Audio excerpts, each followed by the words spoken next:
Okay, so I think I've discussed everything I wanted to discuss, and now we'll start with Indian Contract Act. अभी अपना Indian Contract Act I have put down all the charts. These charts are something that you already have in your book. तो अगर आपका जो summary notes का book है जो मैं डिक्टेट करती थी and which you use to write, if you want to take that out and if you want to add any point there and you want to just revise with that, it's okay, you can do that, or you can just sit back, relax and just understand कि क्या क्या अपना provisions है, just quickly revising so that it will help you with your examination. Okay, now अपना contract act 1872 का है. Contract act में you have contract for doing business transactions and you have legalised those contracts so that all your business transactions are legalised and if there is ever a breach then you can take it to the court of law. Agreement होता है once you have made a proposal and that proposal has been accepted by the person, then there is going to be an agreement.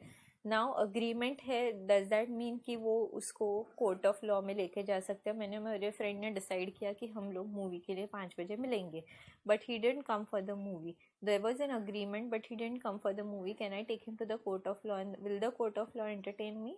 They will not, because that agreement does not have a legal enforceability.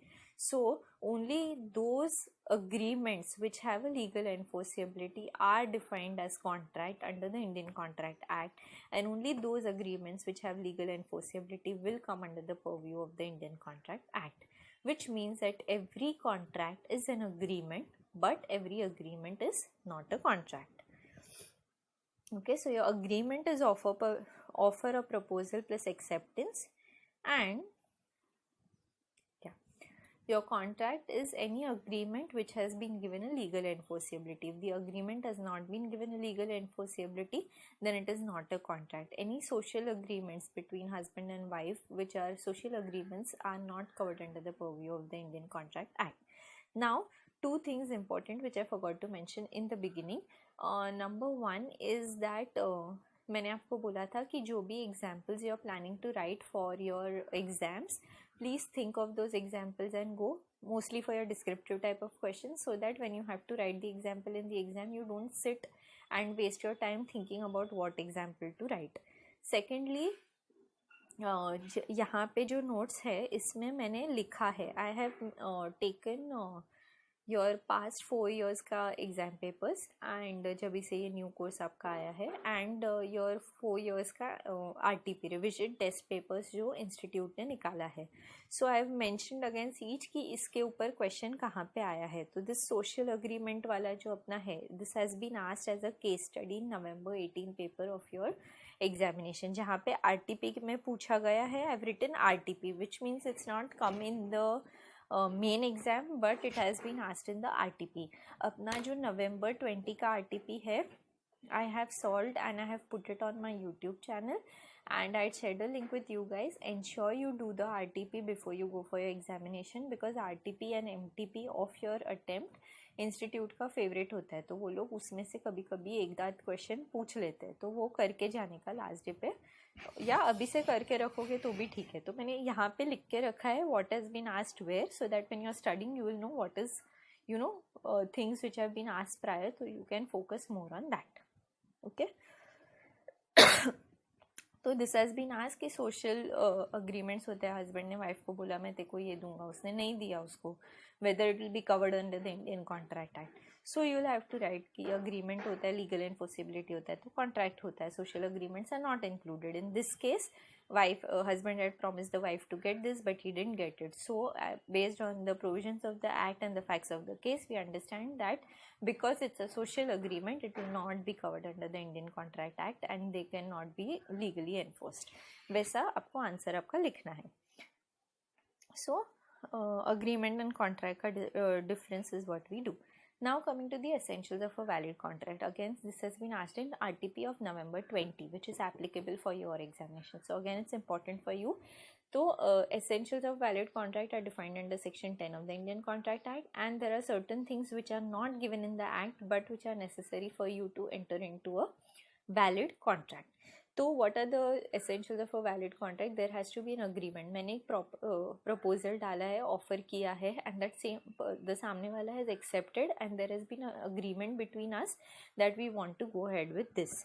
There has to be free consent. उसने जो agree किया है is not because of coercion, fraud, misrepresentation. मैंने बंदूक रखा, अच्छा चलो agree करो, तुम ये करने वाले हो, you'll sell the car for 2 lakh rupees. So there's free consent and there's no coercion, fraud, anything involved, and hence it will then be a valid contract. Then there has to be competency of the parties.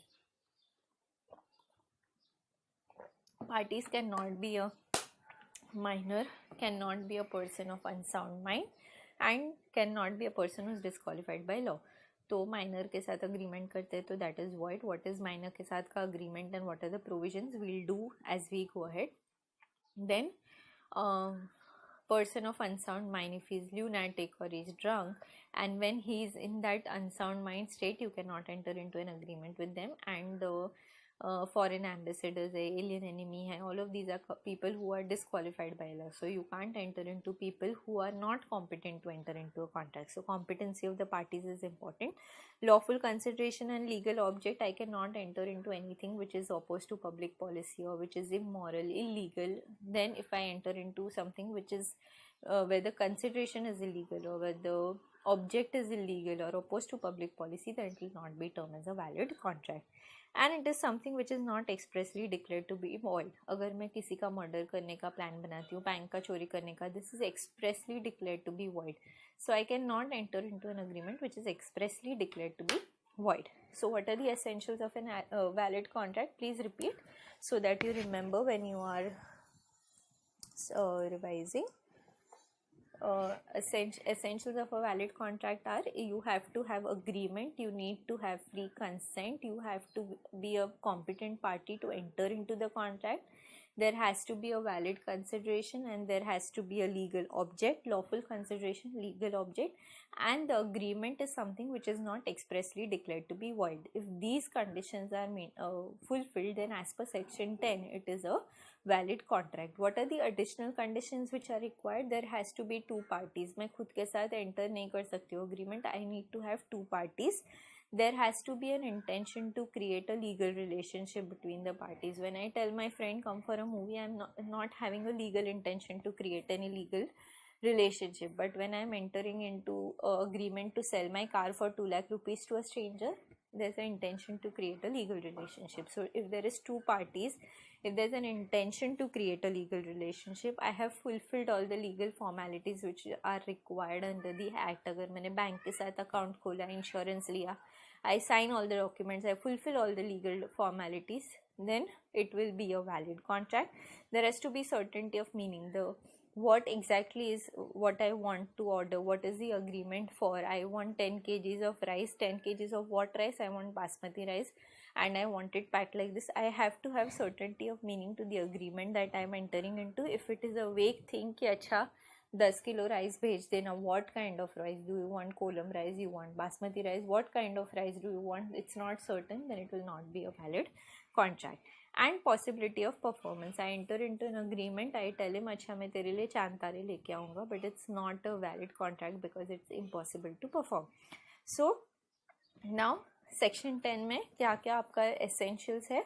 Agreement है, free consent है, competency of parties है, lawful consideration, legal object, and the agreement should not expressly declared to be void.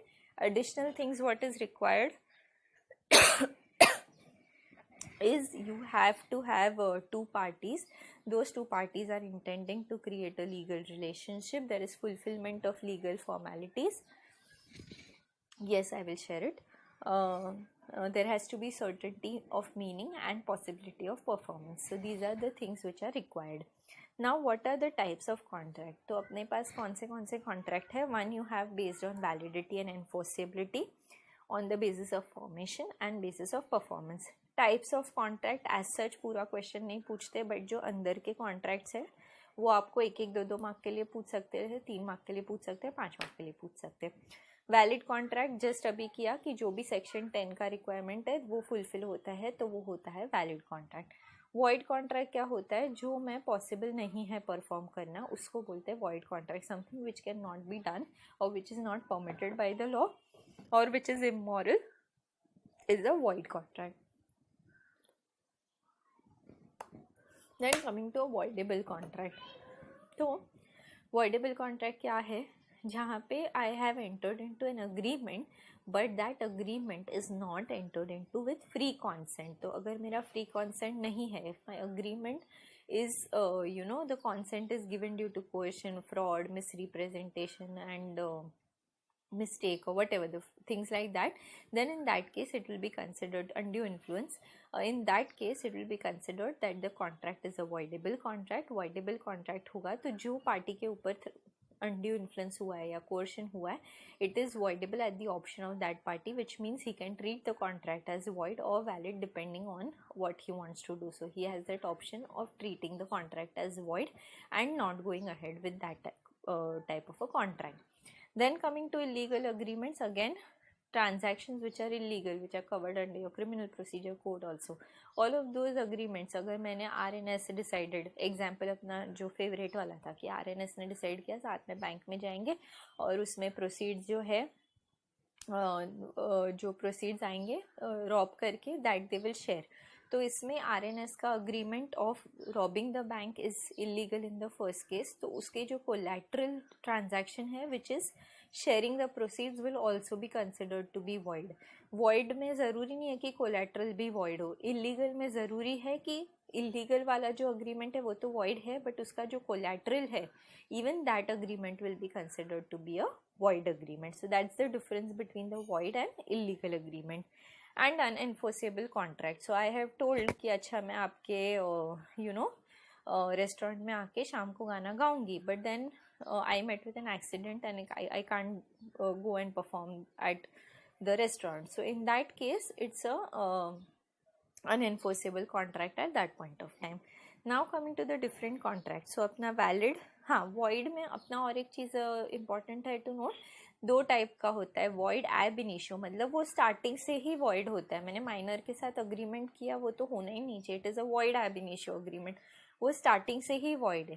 दूसरा agreement है जो पहले valid था फिर void हुआ, मैंने बोला मैं आपके यहाँ पे आके गाना गाऊंगी, I met with accident, I died, I can't come and sing, तो वो लेटर ऑन void हो गया है। And one is which is void ab initio, like if you enter into a transaction with a minor or you have a wagering agreement, all of these are void ab initio। आप ये कर ही नहीं सकते, आपने फिर भी enter किया तो ये void transaction है, correct. Now difference between void voidable table आप देख सकते हो, not void and illegal again we discussed.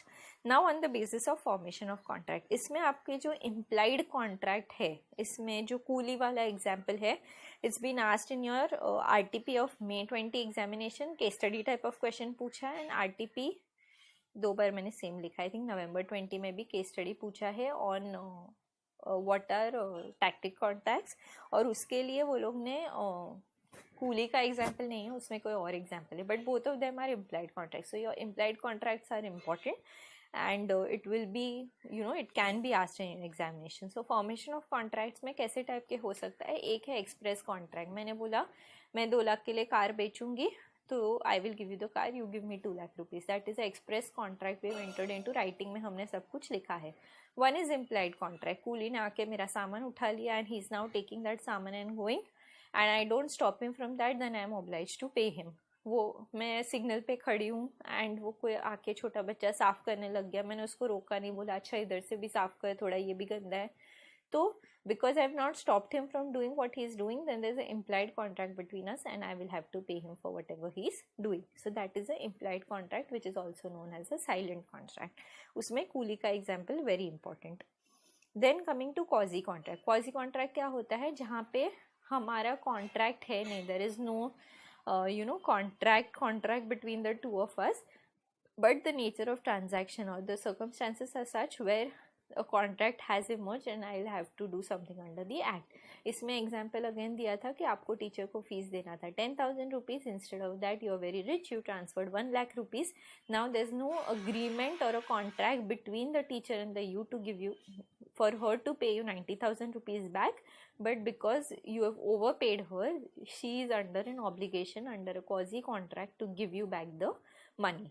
तो ये वैसा है. Even finder of lost goods will be considered under quasi contract. So finder of lost goods over payment कर दिया है, या आपने आपका जो सपोज मैं रेंट पे रहती हूँ और मैंने मेरा जो लैंडलॉर्ड है he was suppose to pay the electricity bill, but he is not paid it and electricity चला जाएगा. सो मैंने बोला अच्छा चलो मैं पे कर देती हूँ वरना मेरा इलेक्ट्रिसिटी कट जाएगा, वो तो दूसरे घर में जाके बैठा है.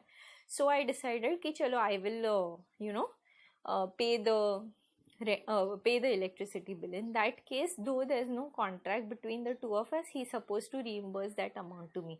So these are all quasi contracts where there is no real contract between us, but the circumstances are such that a contract exists, and hence it's called a quasi contract, which means like a contract though not a contract.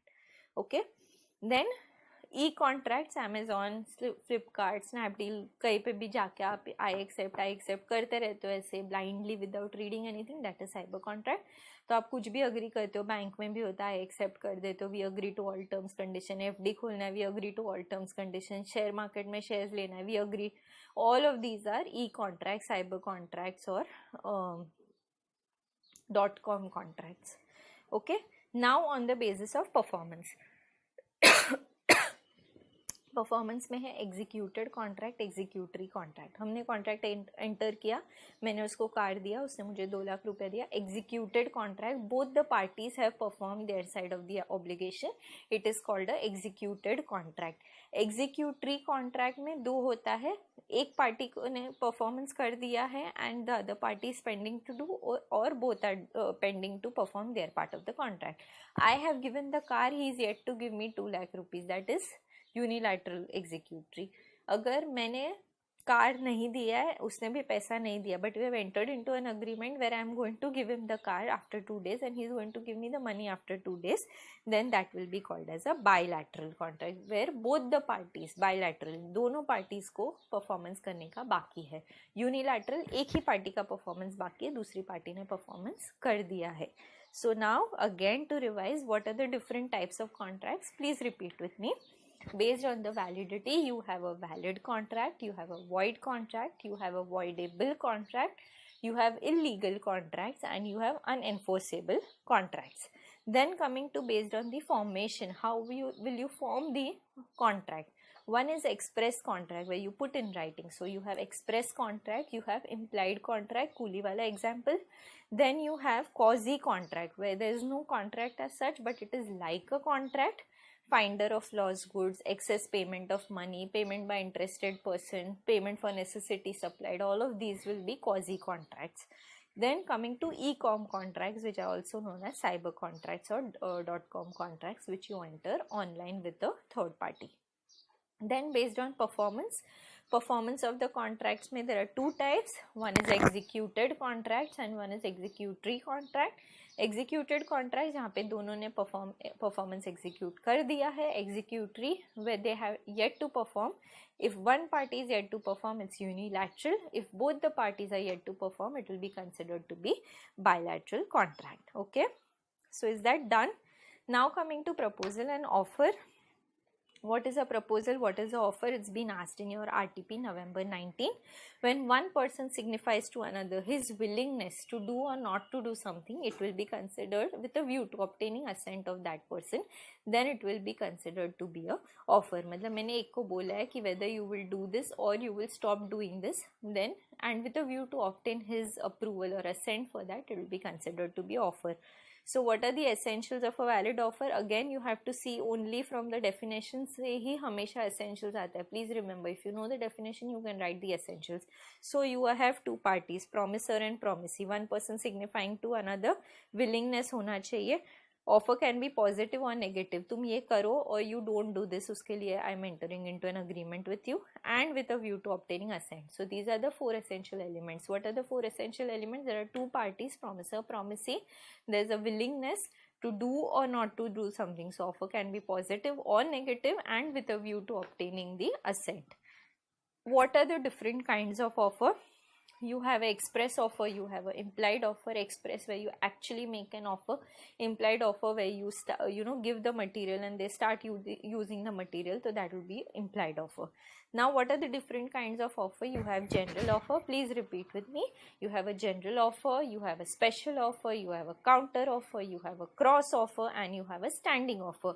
General offer में आपका सबसे favourite example आपको देना है IPO, जब भी public company को shares issue करना है, they make an application to the public at large, सबको है जिसको आके शेयर्स लेने हैं लेके जाओ, that is a general offer. Special offer में कौन सा एग्जांपल हम देंगे प्राइवेट प्लेसमेंट का एग्जांपल. क्यों private placement? Because private company को जब भी शेयर्स इशू करके मनी रेज करना है, they can not make an offer to the general public at large, but they can make an offer only to a selected set of individuals, and that selected set of individuals can subscribe to the securities of private company. So that is specific offer, जहाँ पे मैं एक specific इंसान को ही बोलती हूँ कि अच्छा आपको ये लेना है कि नहीं लेना है, या I make an offer to that particular person only.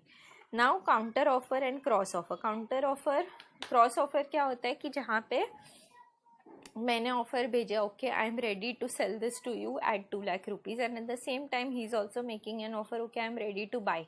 I have sent him a WhatsApp, he sent me an email, we have both not read it, and hence it's a cross offer where we are both making an offer to each other, but we are unaware of the offer made by the other person.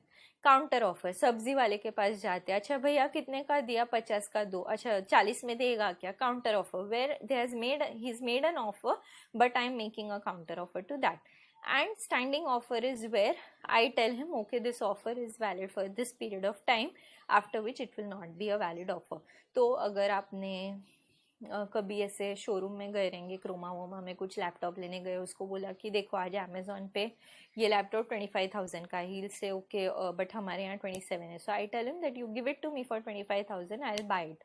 तो मैंने उसको standing offer दिया है which is valid till the time I am there in the showroom. If he doesn't accept it after 5 days, if he is called, then it's not a valid offer. So that's a standing offer. So what are the different types of offer? General offer, special offer, cross offer, counter offer and standing offer. Now what are the essentials of a valid offer? जब भी offer करते हैं, what are the essentials?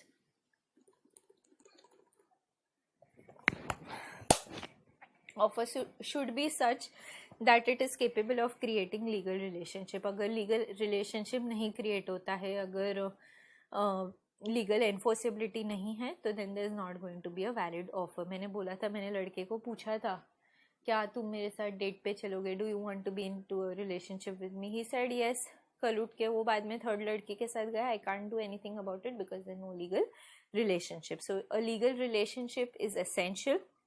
The terms of the offer has to be certain and definite, and it cannot be vague terms.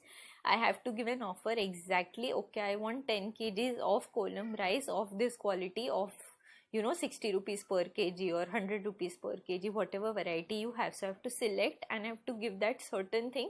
It has to be certain and definite. It cannot be vague.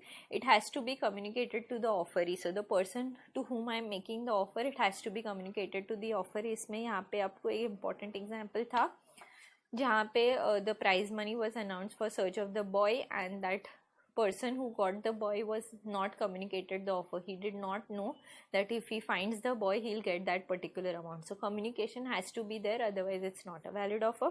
It has to be made with a view to obtaining the assent of the other party. It may be conditional in the sense that I say that okay I will sell the car to you for rupees 2 lakhs, but I want that 2 lakhs in cash only. I don't want any FD or RTGS.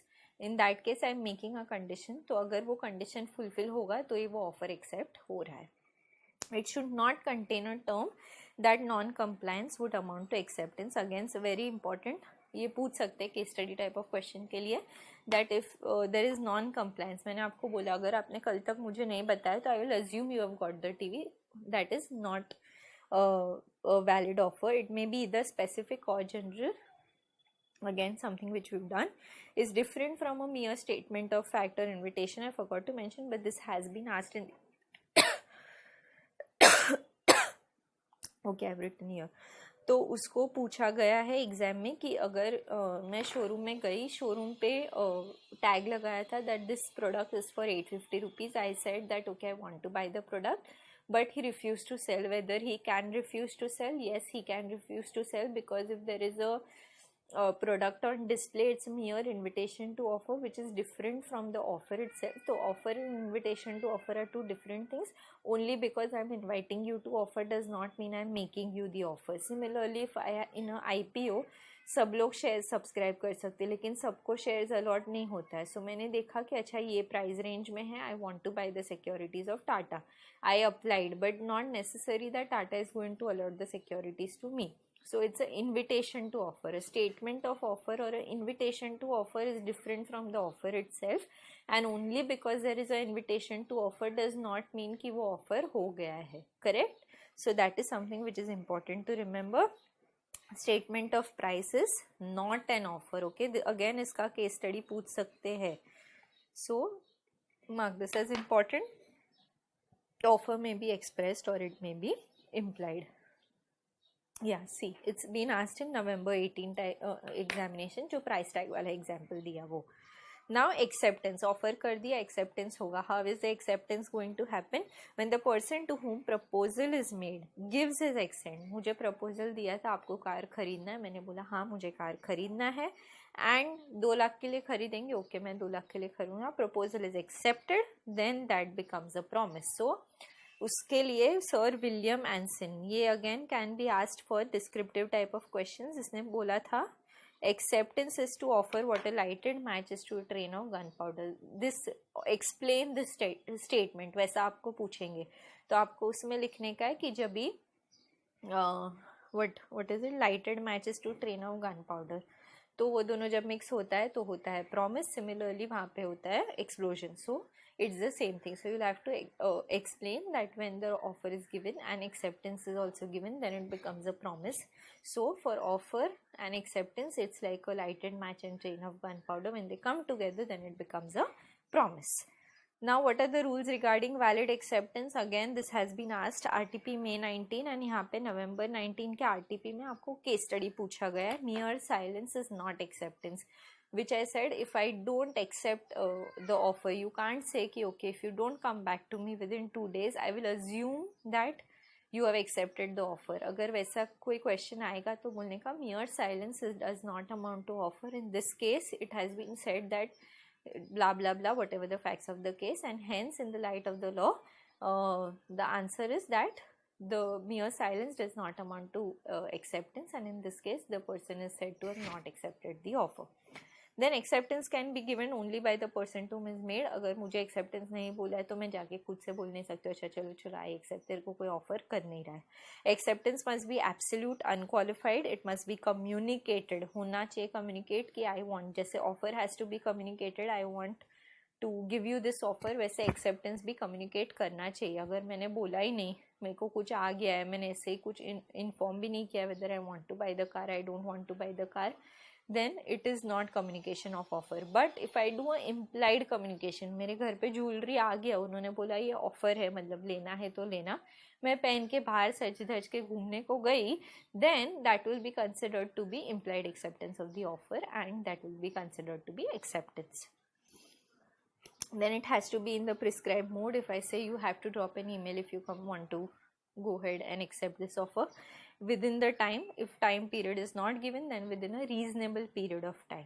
Acceptance may be by conduct or implied acceptance, which we just discussed. Now communication of offer. What point of time communication hoga? Again, this is very important. I've tried and put it in a chart form so that it's easier for you to revise on the last day. Communication of offer कभी होगा जब भी मैंने सामने वाले person को offer दिया है, वो सामने वाला पर्सन एक्चुअली रीड करता है या उसके नॉलेज में आता है. At that point of time my offer will be said to be communicated. I wanted to sell a house, A wanted to sell a house to B. He posted a letter on 10th of March and it is received by March on 12th of March, received by B on 12th of March. B के घर पे आया, corona है तो मैं उसको 24 घंटा quarantine में रखूंगा. मैंने पढ़ा नहीं, 15th March को मैंने पढ़ा कि अच्छा ये लेटर आया है. In that case date of communication of offer will be 15th of March. Now communication of acceptance. मेरे को ऑफर आ गया है तो ऑफर कभी कम्युनिकेट होगा जब भी जो इंसान को वो ऑफर दिया है, the person to whom you are making that offer, it comes to the knowledge of that person, then it will be said that you have communicated the offer. Now when will acceptance be said to be communicated? You can communicate acceptance by three way. One is by act, words written or oral. I reply back to him saying okay, I want to go ahead with the offer. Second is by omission to do something. मैं उसको बोला था मैं करूँगा लेकिन मैंने किया नहीं, लेकिन मैं स्टार्ट करने लग गई यूज़ ज्वेलरी मेरा सब, तो in that case it is omission. और by conduct, again conduct is the same thing कि मैंने कार बोला उसको कि मैं देके जाता हूँ, उसने बोला चाहिए तो आप 2 लाख भरो, मैंने उसको कुछ जवाब नहीं दिया चाहिए नहीं चाहिए, मैं गाड़ी लेके निकल पड़ा, जूहू बीच पे खड़ी थी, तभी आया बोला अरे मेरा कार लेके घूम रहा है. बाय कंडक्ट एक्सेप्टेंस हो गया मेरा, correct. Now when is communication complete. Complete कभी होगा तो उसमें 2 सिनेरियो है for the proposer and the acceptor. Proposer के लिए जब भी acceptance is put in the course of communication and it is not in his power to withdraw the same. मैंने एक बार कम्युनिकेशन लेटर पोस्ट कर दिया है, now I can not take the letter back from the post office, वो देगा नहीं मेरे को, तो मेरा कम्युनिकेशन कंप्लीट हो गया है. एंड एक्सेप्टर के जब भी नॉलेज में आएगा, सेम लाइक ऑफर. ऑफरर के लिए क्या है कि ऑफरर ने जब भी पोस्ट कर दिया तो उसने ऑफर दे दिया है, कम्युनिकेशन हो गया है. बट ऑफरी को जब भी उसने एक्चुअली खोल के 15 मार्च को पढ़ा तभी उसका कम्युनिकेशन कंप्लीट होगा. Similarly communication for acceptance. Example यहाँ पे देखते हैं, ए प्रपोजर है, बी एक्सेप्टर है. B accept the proposal and sends the proposal to A on 14th. तो उसके लिए 14th को उसने भेज दिया है तो उसका 14th को हो गया कम्युनिकेशन. बी जब भी ए को लेटर रीच होगा, एक्चुअली बैठ के वो लेटर पढ़ेगा, उसके नॉलेज में आएगा, तभी कम्युनिकेशन कंप्लीट हो गया है. अभी how can you communicate acceptance. One is you are communicating by post. Post में किया तो जब भी आपने भेजा आपके पावर से चला गया तो आपका कम्युनिकेशन हो गया. The person receiving it when he actually reads it उसका कम्युनिकेशन हो गया. Because there is a time gap, तो अलग अलग डेट्स है. फ़ोन पे बताओगे तो अगर लाइन ख़राब है, नेटवर्क नहीं आ रहा है और उसको सुनाई नहीं दिया तो अलग बात है, बट अदरवाइज इमीडिएट कम्युनिकेशन हो गया है. 2 लाख में देंगे, अच्छा 2 लाख में देंगे, हो गया immediate communication. So when there is phone, it's immediate communication unless there is disturbance or call drops and things like that, which is very common sense, correct. communication of special conditions. Upon train का ticket लेते हैं या कोई discount vouchers देते हैं सब pantaloon लोग, उसके पीछे इतना सारा कंडीशन लिख के रखा है, इतने का किया शॉपिंग तो इतना % ऑफ, इतने का किया तो इतना फ्री, ये डेट के पहले लिया तो ही मिलेगा, ये डेट के पहले लिया तो नहीं मिलेगा, ये कपड़े पे चलेगा, ये कपड़े पे नहीं चलेगा. All the special conditions are given behind, and when they have given it behind then it is assume that you have accepted and it has been communicated to you whether you have read it or not read it. But अगर उसमें कोई ऐसा condition है which is very not so common for transaction like that to have. सो एक आपको example शायद exam में पूछा है ये कि अगर मैंने इस्त्री वाले को वो इसको दिया है कपड़ा, लॉन्ड्री को कपड़ा दिया, मैंने साड़ी दिया उसको, उसके पीछे उसने लिखा था अगर कपड़ा घूम गया तो आपको सिर्फ 10% ऑफ द कॉस्ट मिलेगा. Now this is 10% is very unusual. If they lose the whatever the clothes I am giving them, then they are supposed to pay me the whatever the price of the goods are. तो अगर ऐसा कोई weird communication of condition दिया है तो वो ऐसे डाल दिया तो नहीं होगा communicate. In that case you have to actually communicate. But otherwise जो स्टैंडर्ड क्लॉजेस है, आप मूवी में जाओगे तो वही स्टैंडर्ड क्लॉज है. रेलवे टिकट लोगे तो भाई तुम्हारे बदले में कोई और नहीं आ सकता है, ये वो. all of these are standard clauses which are there behind all the special conditions which are given behind the ticket, and that will be deemed to be communicated to you whether you have read it or not. Okay, so that is that. Now accept offer हो गया, acceptance हो गया. अभी performance का communication, मतलब मेरे को जो काम दिया था मैंने वो मेरा काम कर दिया, मैंने परफॉर्मेंस हो गया है. How will that be communicated. Proposer acceptor, 2 जन है. Proposer when he puts in the course of transmission and it is out of his power, same thing है, उसको आपको कुछ याद नहीं रखना है यहाँ पे. when it comes to the knowledge of the proposer, same as your acceptance, so there is nothing new in that. again I have given an example here which you may want to read अगर आपको और नहीं समझ में आ रहा है तो. Revocation कब होगा, रिवोकेशन होगा before I have accepted it. अगर एक्सेप्ट कर लिया तो आई कांट रिवोक, एंड वो सामने वाले इंसान को पता चले उसके पहले मैंने अगर रिवोक कर दिया तो रिवोक हो सकता है. मैंने यहाँ से 10 तारीख को लेटर भेजा, वो लेटर उसको 12 को मिलने वाला था, but before he could read the letter and understand कि मैंने ऑफर किया है, मैंने कॉल करके बोला जो मैंने भेजा है वो अभी नहीं वैलिड है, आई रिवोक द ऑफर. तो रिवोकेशन हो सकता है, but it has to be done before the acceptance has been done. Okay, then yeah, this is the example which you may want to read. Now November 18 में पूछा गया है exam में, what are the different modes of revocation of an offer. What are the different modes of revocation of offer? By notice of revocation. मैंने भेजा कि भैया I revoke my offer, अभी I am not going to give you whatever I have decided to give you. So by notice of revocation, please repeat. So one is notice of revocation, second is lapse of time. मैंने बोला था आपको अगर ये लेना है तो आप मुझे 5 दिन में communicate कर दो. If you do not communicate, then the offer is not valid. Lapse of time, then there is revocation of offer. Non fulfilment of the condition preceded. मैंने बोला था मैं तुमको 2 लाख रुपए दूंगी प्रोवाइडेड आप कार चमका के मेरे घर पे रख के जाओ. तुम कार चमका के मेरे घर पे रख के नहीं गए तो मैं तुमको 2 लाख रुपए नहीं दूंगी. So revoking the offer of giving you 2 lakh rupees. Death और इंसैनिटी. मैंने डिसाइड किया था, मैं टपक गई, किसके साथ ऑफर करोगे, सामने वाला पार्टी है ही नहीं, या फिर मेरे को दिमाग का दौरा पड़ने लग गया, and now I don't know what agreement I entered into. So now there is no offer, there is revocation of offer. Non acceptance of the offer according to the prescribed usual mode. मैंने बोला था 2 लाख रुपए में मैं car दूंगी provided you give me 2 lakhs in cash. He said I can't give you cash, I can give you bank. You are not giving me the money in the prescribed mode, I revoke my offer. And subsequent illegality. मैंने बोला था मैं तुमको bitcoins deal करती हूँ and I will give you bitcoins for 1 lakh rupees. I don't know if you still remember. तो वो bitcoin जो है वो क्रिप्टो करेंसी है. तो गवर्नमेंट ने बोला, ऐसे अचानक से आरबीआई आया, उसने बोला crypto currency is not valid in India, anyone dealing with crypto currency is illegal. तो सब्सिक्वेंट उसका लीगैलिटी चेंज हो गया है, तो वो ऑफर रिवोक हो गया. So what are the different modes of revocation of offer? Please repeat.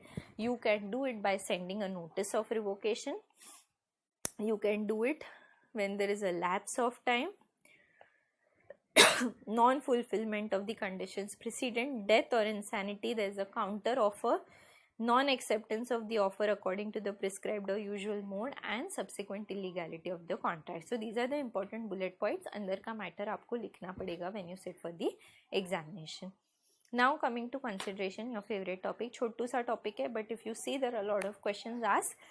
One is asked in your May 18. Again, everything is about why consideration has to be there, and without consideration there can be no contract, and it's an essential element of contract. Please explain. वैसे type के questions May 18 में पूछा है, RTP November 19 में पूछा है, RTP May 19 में पूछा. Okay, so again very very important because ये बहुत बार आपको पूछा गया है. Consideration is an essential element. Without consideration there can be no contract. It is based on the legal maxim quid pro quo, मतलब कुछ तो रिटर्न में मुझे उसको देना पड़ेगा. That is what the this thing. And whether there are two things, whether I'm doing something or not doing something. Important thing is I have put an example after each of the concepts so that you can refer to that example. If you don't want to refer, you can cancel it and put your own example for last day revision. Now rules regarding consideration. What are the important rules regarding consideration? It has to move at the desire of the promise. अगर मैं कुछ promise कर रही हूँ तो वो मुझे बताना है. मेरे पापा के बोलेंगे अच्छा खुशबू आपको आके लॉ सिखा देगी, तो मैं बोलूँगी मुझे नहीं सिखाना ये लोग को law. It has to move at the desire of the promisor but can be paid by the promisee और एनी अदर पर्सन. तुमको बोला मैंने 10,000 फीस है लॉ का, तुम बोले मेरे पास तो कुछ नहीं है, मैं तो कंगाल हूँ, तो मैंने बोला ठीक है पापा को बोलो पे करने को. तो it can move at the desire of the promisee और any other person, but it has to move at the desire of the promisor. तो जो प्रोमिसर है वो खुद करेगा, प्रोमिसी और any other person can also pay. It can be executed and executory consideration. Executed मतलब already दे दिया, एग्जीक्यूटरी मतलब करने वाले हैं फ्यूचर में, मे बी पास्ट प्रेजेंट और फ्यूचर, तो ऑलरेडी पहले सर्विसेज दे दिया उसके लिए मुझे कंसिडरेशन देना, ऐसे भी हो सकता है. या फ्यूचर में मैं आपको लॉ सिखाऊंगी और फिर आप मुझे उसका पैसा दोगे, वो भी हो सकता है. और present consideration need not be adequate. मुझे अगर ये मेरी कार है जिसका वैल्यू 30 लाख रुपीज़ है, but I want to sell it to you for 30,000, no one can tell me that why are you selling this for 30,000 rupees. Again this can be asked in your practical case study type of question कि इसका market value था ₹30 lakhs, but he sold the car for 30,000 rupees. In the view of the Indian Contract Act, tell us whether he can give the car for 30,000 rupees. उसको दोनों party agree कर रहे हैं, there is free consent, then why can he not give? So free consent has to be there, then the consideration is not a problem whether it's adequate or not. But if there is no free consent, then वो adequacy का determine करना पड़ेगा. Undue influence में principal ने बोला भाई car दो, 30 lakhs का 30,000 नहीं दिया, फेल कर देगा मेरे को एग्जाम में, तो मैंने डर के 30,000 दे दिया. यहाँ पे consideration is not adequate and it is not out of free consent, then it can be examined. Otherwise whatever we are two independent parties competent to contract, मेरे को जितने में बेचूं तेरा क्या जाता है. Okay, so consideration need not be adequate. It must not be unlawful, immoral or opposed to public policy. तो अगर ऐसा कुछ भी अगर consideration दिया है which is कि भैया अच्छा तू ये मेरे को इतना 100 bales of cotton दे, मैं कल जाके बैंक लूटने वाला हूँ, जो पैसा मिलेगा उसमें से मैं तुझे पैसा दे दूंगा. Here the consideration is unlawful, it's illegal, it's opposed to public policy, that is not permitted. Performance of what one is legally bound to perform and consideration must be real or not illusionary. मतलब जो मैंने बोला है perform करना है legally, I can do that, only then it is possible to accept that consideration. It must be real, it must not be illusory. I don't tell him अच्छा you give me 100 bales of cotton, मैं तेरे लिए चांतारे तोड़ के लेके आऊँगा. That is not real, that is illusory. So consideration has to move at the desire of the promisor, but it can move at the desire of the promisee or any other person. It can be past, present or future. It may not be adequate, it has to be real, it cannot be illusionary, and it can be executed consideration or executory consideration, and it cannot be unlawful or opposed to public policy, and I have to perform legally what I am bound to perform under the act to receive that consideration. Now third party to contract can not sue the contract. जो दो party ने agreement enter किया है वो ही सू कर सकते हैं, third party आके नहीं कर सकते सू. उसको बोलते हैं doctrine of privity of contract, कि हमने अग्रीमेंट किया है तो कोई तीसरा आके हमारे बीच में नहीं बोलेगा. But there are certain scenarios जहाँ पे तीसरा पर्सन आके वो तुमको सू कर सकता है. Again very very important, consideration का चैप्टर है, एकदम छोटू सा बट बहुत इंपॉर्टेंट है, सो प्लीज रिमेंबर. इस पे केस स्टडी पूछा गया है in May 19 examination and RTP May 20 में, दोनों में पूछा गया है. What are the exceptions to the doctrine of privity of contract.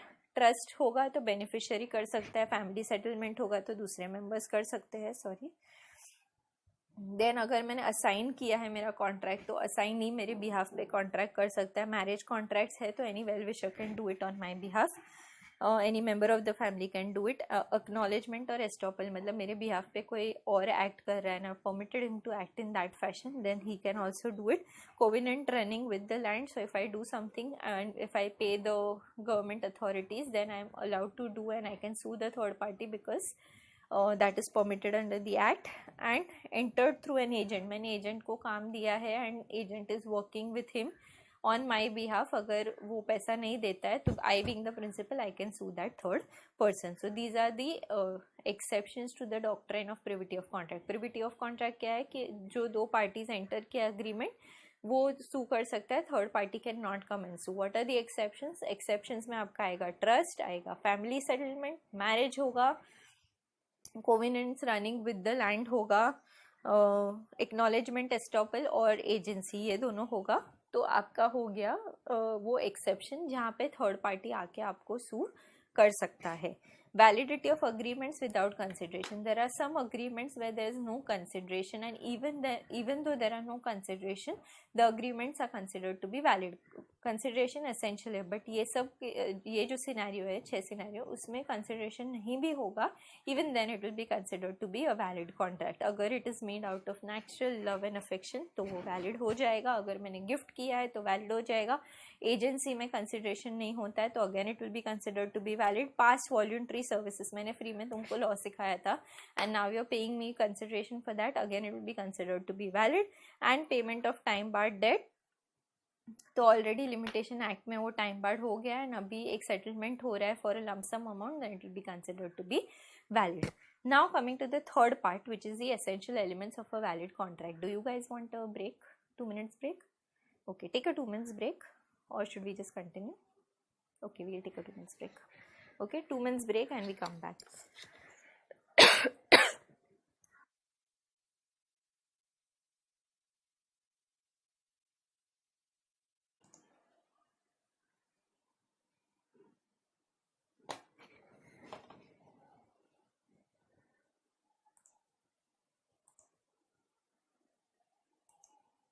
चलो स्टार्ट करते हैं.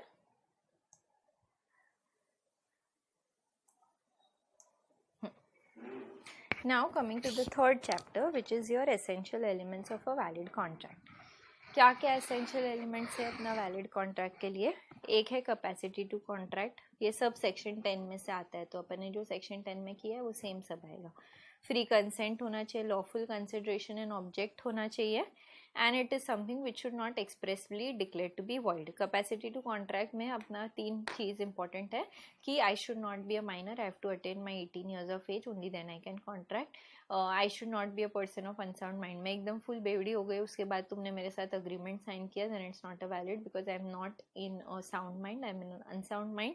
और if I am a person who has a mental sickness and I get mental this thing, I go unsound sometimes, then I can enter into a contract only when I am of a sound mind and not when I am of an unsound mind.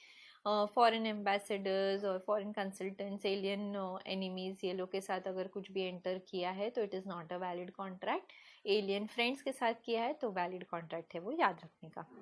Then law relating to miners, अगर major होना चाहिए agreement करने के लिए, but अगर मैं minor हूँ और मैंने अग्रीमेंट एंटर किया है, तो सबसे इम्पॉर्टेंट अपना केस स्टडी है मौरी बीबी वर्सेस नर्मदा घोष. तो उसमें क्या था कि कॉन्ट्रैक्ट विद अ माइनर करेंगे तो वो एब इनिशियो होता है, मतलब वो स्टार्टिंग से वॉइड होता है. You can not enter into contract with the minor. But अगर अपना पार्टनरशिप अग्रीमेंट देखेंगे तो उसमें minor can be admitted to the benefits of partnership, but उसको कोई लायबिलिटी नहीं होता है, उसको सिर्फ बेनिफिट्स ही बेनिफिट्स मिलेगा. रैटिफिकेशन नहीं हो सकता है, मतलब वो एक बार माइनर की तरह हो गया है तो वो जब भी मेजर होगा तो कॉन्ट्रैक्ट अपने आप रैटिफाई नहीं हो सकता. You have to enter into an agreement when that person has completed 18 years of age. Minor can be a beneficiary and or can take a benefit out of a contract, and minor can always plead minority. अगर कुछ हो गया, minor ने तुम्हारे पास से 5 लाख रुपए उधार लिए हैं एंड उसने पे नहीं किए, तुम उसको case of court of law में लेके गए हो, बोलेगा मैं तो माइनर हूँ, I am not suppose to enter into a contract, you can not recover that 5 lakh rupees from the minor. Then contract by guardian, अगर गार्डियन ने एंटर किया है contract, it is in the favour of the minor, then it is a valid contract, but they can not enter into a contract which involve selling of property which is owned by the minor if it is not beneficial to him. Court will never declare a minor to be insolvent because वो कभी liable होता ही नहीं है. Court cannot ask him to do any specific performance because a contract with him is considered to be void, and he can be admitted to the benefits of partnership, but उसको कोई liability नहीं होगा, तो वो minor होके partner में benefits ले सकता है. He can be an agent, but the principal will be responsible for all that. He will never be held responsible. He cannot bind the parent or guardian. मेरा बच्चा जाके बोल के आएगा अच्छा मेरे पापा आपको 5 लाख रुपीज़ दे देंगे, तो he cannot bind me because he is a minor, so he cannot bind the minor or the guardian. Joint contract by minor and adult होगा, दोनों जन कॉन्ट्रैक्ट में है, दोनों का जॉइंट कॉन्ट्रैक्ट है, तो adult will be responsible and the minor will never be held responsible for anything going wrong with that contract.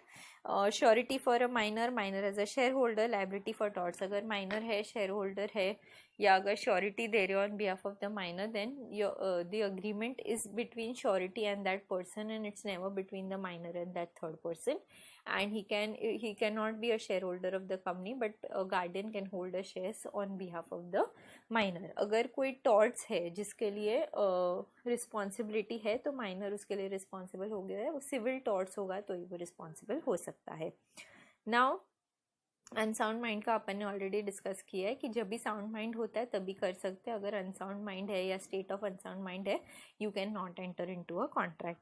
Disqualified person में कौन कौन आएगा, बिकॉज ये क्वेश्चन 2 मार्क के लिए पूछते हैं. Foreign sovereign, ambassadors, alien enemy, corporation, convicts and insolvent, याद रखने का. Foreign sovereign, ambassadors, alien enemy, corporations, convicts and insolvent. ये सारे person are disqualified to enter into a law and they cannot enter into the law. Now coming to free consent. अगर मैंने consent दिया है for entering into an agreement, it has to be a free consent, which means it cannot be influenced by coercion, undue influence, fraud, misrepresentation.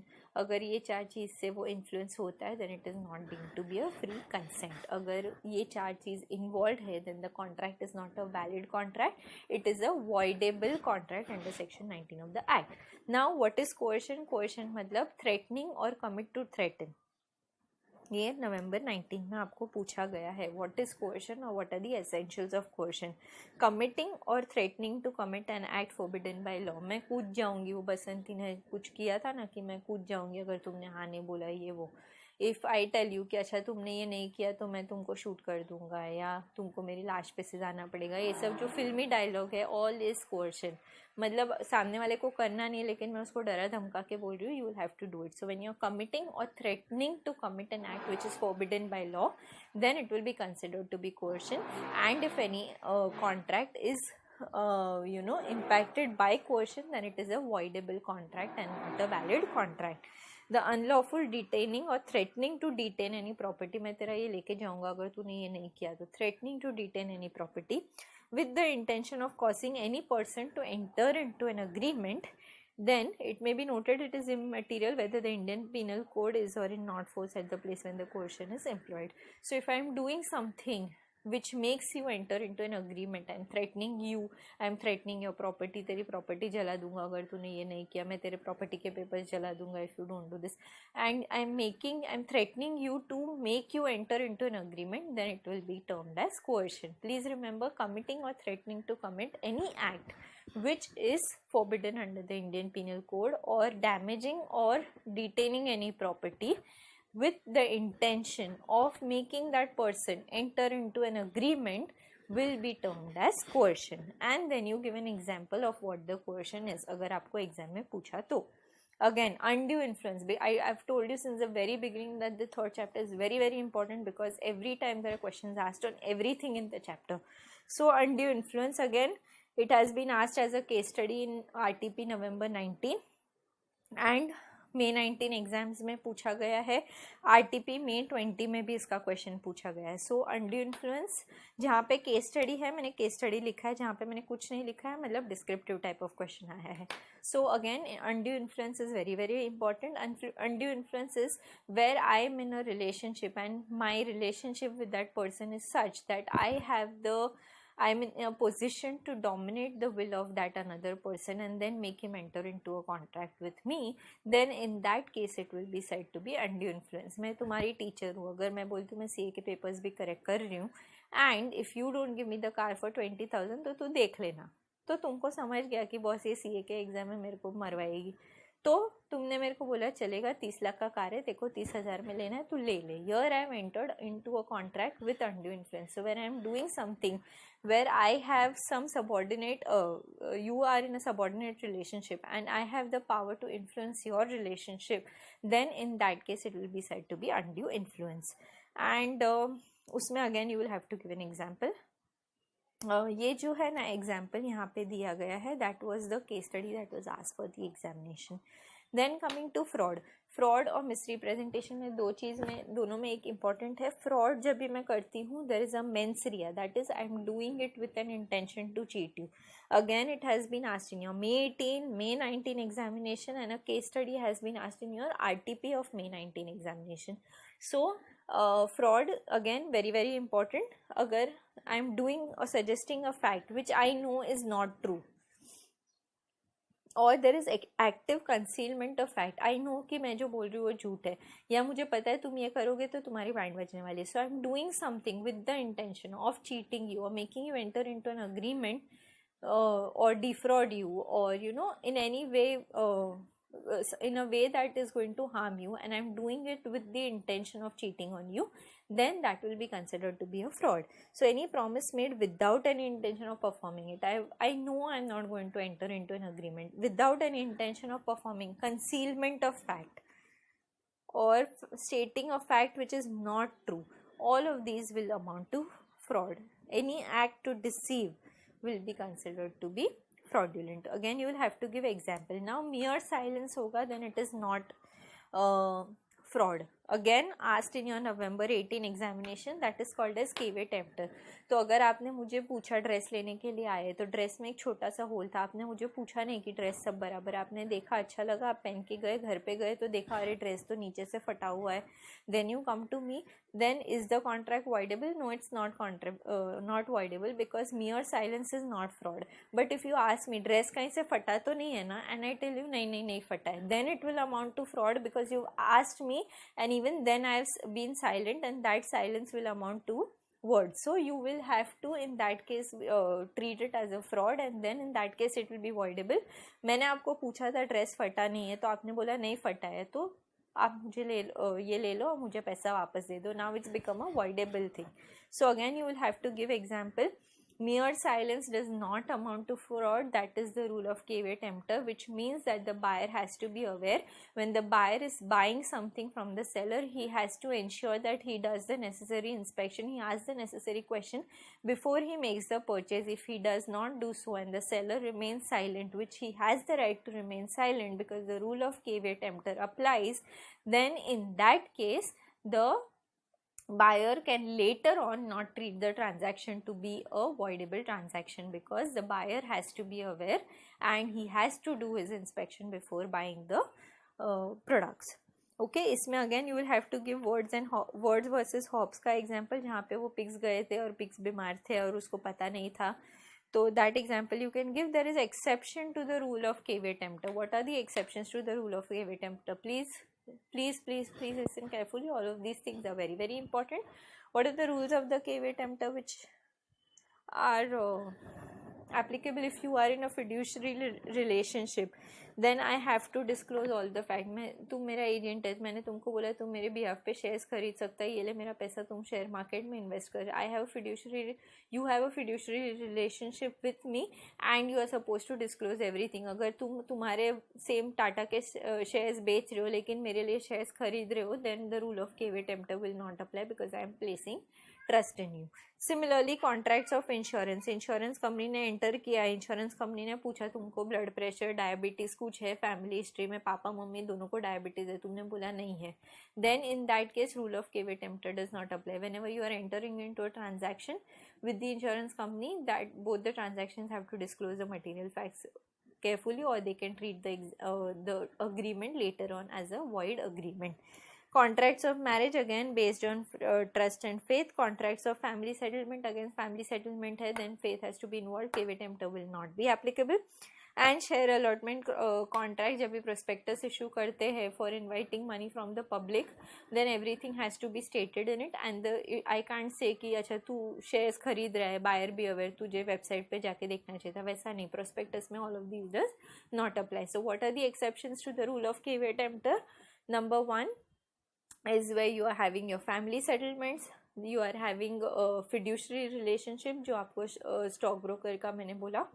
Third है आपका insurance agreements, again very very important. Your marriage agreements again very important.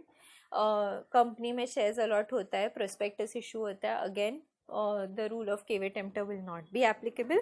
So these are the 5 cases where your rule of KV tempter will not be applicable. KV tempter again is very very important. Coming to misrepresentation, again asked multiple times. RTP May 19 में पूछा, RTP November 20 में case study पूछा है, आपको पूछ सकते हैं. November 20 आपका अटेम्प्ट है. RTP May 20 में भी इसके बारे में क्वेश्चन पूछा है. What is misrepresentation? Where there is not a active, there is no mens rea where I want to cheat someone, but I make a statement which makes the other person enter into an agreement or enter into a contract, and I have made the statement in good faith. I am not doing it to cheat someone or defraud someone, but I have made a statement which is a false statement, which has made that person enter into an agreement, and that person is now suffering because of that statement made. That will be called as misrepresentation. So any positive assertion which is not warranted by person making it which is not true though he believes it to be true. मैंने आपको example दिया था कि मैंने सबको जाके बोला कि अरे मेरे पापा की पब्लिक कंपनी है, उसमें अभी मुकेश अंबानी इन्वेस्ट करने वाला है, is going to become a director, और उसका आईपीओ आने वाला है, तुम लोग सब ने शेयर्स खरीद लिया, मुकेश अंबानी तो डायरेक्टर बनने ही नहीं वाला था.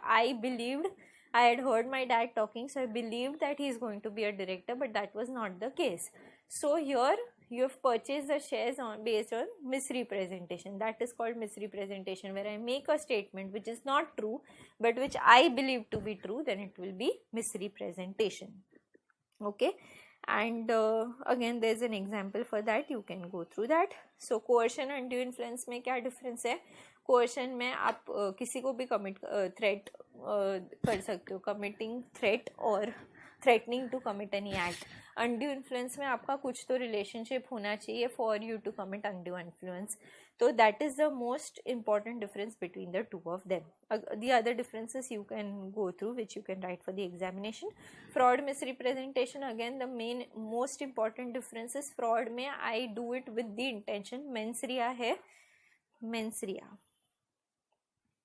which means there is a intention to cheat you, that is fraud. अगर मेरा intention is not to cheat you but I make a statement which is false and which I believe it to be true, then it will be considered to be misrepresentation. Now coming to mistake. Mistake मतलब गलती हो गया. गलती कैसा होता है? दो गलती होता है. एक होता है mistake of law, एक होता है mistake of fact. Mistake of law में दो होता है, एक इंडियन लॉ होता है, फॉरेन लॉ होता है. मैंने बोला आप कोई साइंस बैकग्राउंड से हो, आप इंजीनियर हो, आप रास्ते पे बैठे भिखारी हो, आप सीए स्टूडेंट हो, doesn't matter. Every person in India is suppose to know the law of India, and if the भिखारी on the road does something which is against the law, he will be arrested. He can not say अच्छा भैया मैं तो रास्ते पे बैठा हूँ, भिखारी हूँ, मुझे नहीं पता था कि गोली मार देंगे तो क्राइम हो जाता है. So in that case, every person who is an Indian is supposed to know the Indian law, and if you are in India, you are supposed to know the Indian law. And foreign law अगर नहीं पता है तो that can be treated as voidable, but mistake of Indian law तो आप उसको transaction को void नहीं कर सकते हो. Bilateral mistake, unilateral mistake मतलब दोनों को mistake हो गया. दो बहरे बैठे, उसने बोला अच्छा आलू दो आलू दो आलू दो, बोला हाँ हाँ दे दो कांदा देता हूँ, तो दोनों ने अलग अलग समझ लिया. तो दोनों both are talking about different things while entering into an agreement, so that transaction can be treated as void. Unilateral mistake होगा तो it is voidable. Now legality of object and consideration. When you are entering into an agreement, your object and consideration has to be legal. You cannot enter into an agreement which is forbidden by law, which is illegal, which is immoral, which is opposed to public policy. You can't do things जो आपको allowed नहीं है करने का, because otherwise your agreement will not be treated as a valid contract. So if you do something which is fraudulent, which involves injury, which is forbidden by law or defeats the provision of the law. मैंने आपको बोला था कि companies form करते हैं to cheat, or you know do some transactions. You take money to your mom's account who is not earning, and you do that to not pay taxes. All of these things which you enter into agreements to do things which are fraudulent, forbidden by law, or which are against the public policy, then it will not be said to be a legal object of consideration. And if the contract if there is no legal object of consideration, it will not be treated as a valid contract. Now consideration is unlawful in the following cases. Again the same thing. What are the agreements which are opposed to public policy? If you are trading with enemy country, so it will be treated as opposed to public policy. There is stifling of prosecution. मतलब मैं कुछ करती हूँ जिससे मैं prosecution का जो process है वो delay करवाती हूँ, मैं proof नहीं देती हूँ, मैं जो witness है उसको कुछ गायब कर देती हूँ, या विटनेस को बोलती हूँ you don't go. Stifling of prosecution again is something which is oppose to public policy. Maintenance and champerty, again maintenance agreement by person to maintain a suit which no interest. मैं बोलूँगा उसको तारीख पे तारीख तेरे लिए लेके आऊँगा, मेरे को कोई इंटरेस्ट नहीं है बट मैं तेरा डिले करते ही जाऊँगा. Champerty is where person agrees to assist another in litigation. तो जब भी लॉयर्स काम करते हैं they don't get a percentage of the proceed, they always get fees for what ever work they are doing. So I can't enter into an agreement saying अच्छा मैं तेरे को ये केस जीतवाता हूँ but you will give me a percentage out of whatever money that you earn out of the case. So maintenance and chambetry is again something opposed to public policy. Then traffic relating to public office. मैंने बोला कि मेरा भाई काम करता है सेबी में, उसने मुझे बोला जॉब चाहिए तो तू तेरे फ्रेंड्स को भेज, जिसको भी जॉब चाहिए उसको बोल मेरे को 50,000 देने को, तो मैं इंटरव्यू में उसको सिलेक्ट करूँगा. Again it is trading of the public offices ka traffic relating to public offices, and you can't do that, something which is opposed to public policy. Then creating monopolies, मैं बोली अंधेरी में कोई भी आएगा ना उसका दुकान मैं तोड़ दूंगा. I don't allow people to teach law in Andheri because law में सिर्फ मैं ही सिखाऊंगी. That is opposed to public policy. Marriage brokerage agreements, marriage bureaus में cover नहीं होता है because they are not marriage brokerage agreements. They just give you the name of the people who are interested in looking, and then you have to select it by yourself.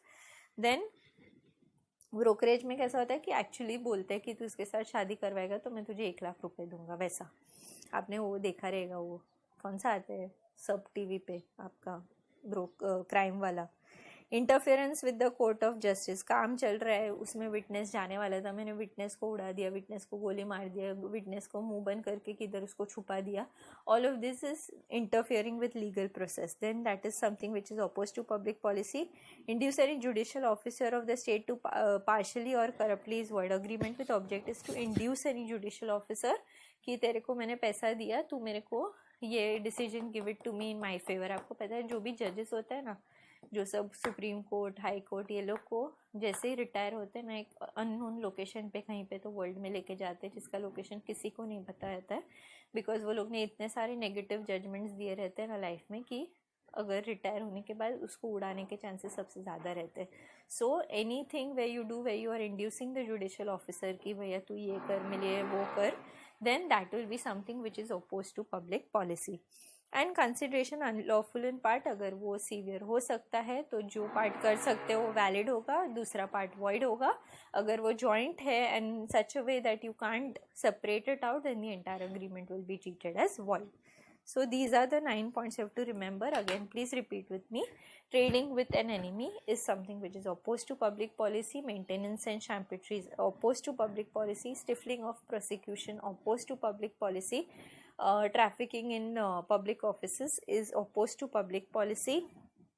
Creating monopolies is opposed to public policy. Marriage brokerage agreements opposed to public policy. Inducing judicial officer opposed to public policy. Unlawful in parts, only the part which can be separated out will be valid, other else everything will be considered to be void.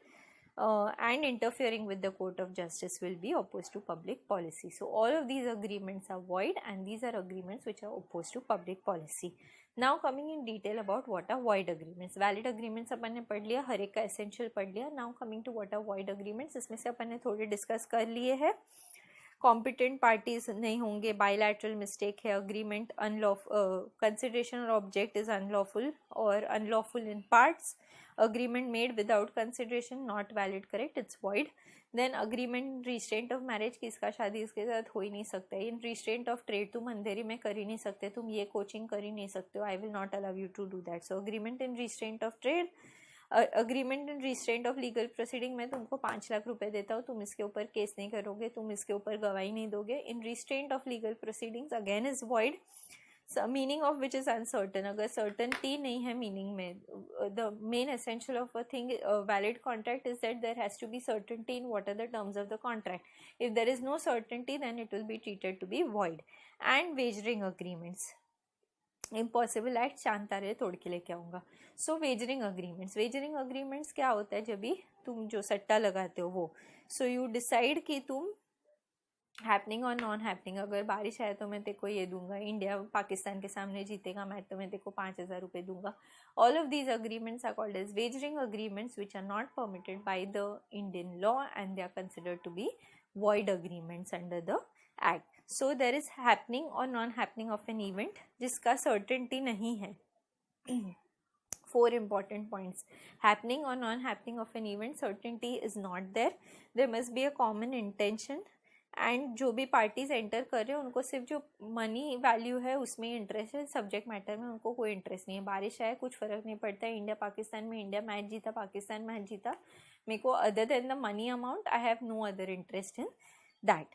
Now transactions which are similar to wager but which are consider to be gambling.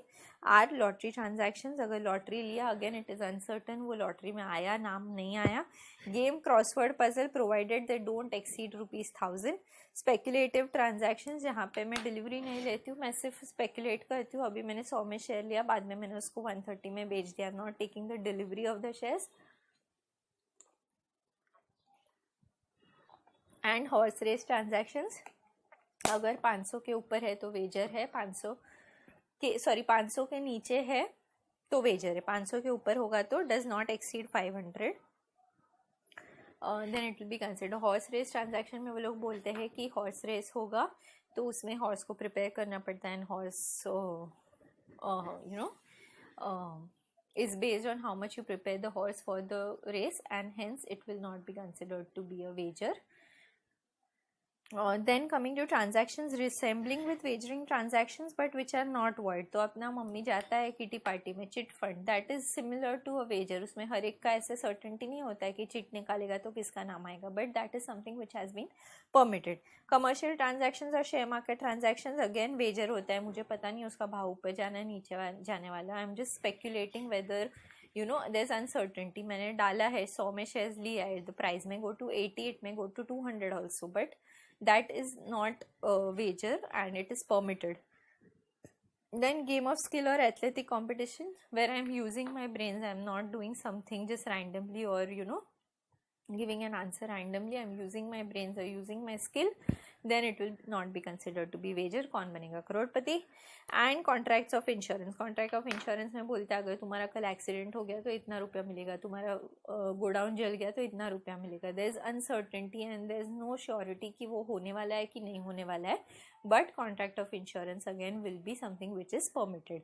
Okay, now what's the difference between a contract of insurance and a wagering transaction. Contract of insurance में interest होता है, wagering transactions में कोई interest नहीं होता except for the money value.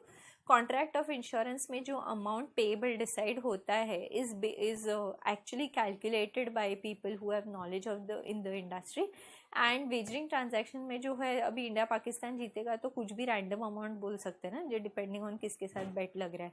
सो वहाँ पे जो अमाउंट है is not actually decided based on any specific calculation. यहाँ पे it is decided based on specific calculation. In wagering transaction you don't have interest in the in anything except for the money value, and in insurance obviously you will have interest in the whatever you are insuring, your car or your life or whatever you are insuring. Life is actually not, because life में you can't put a value, but otherwise आपका car है या godown है जल गया, उसके लिए insurance लिया तो वहाँ पे you have an interest in the subject matter. So that are the difference. ये ऑब्वियसली वैलिड है, एनफोर्सेबल है. Wagering transactions are void transactions. Now coming to unit 4, अभी अपन ने डिस्कस कर लिया what is valid, what is void. Now coming to performance. अगर performance करने का है जिसकी वजह से हम कॉन्ट्रैक्ट में एंटर हो रहे हैं. Now performance can be of two types. One can be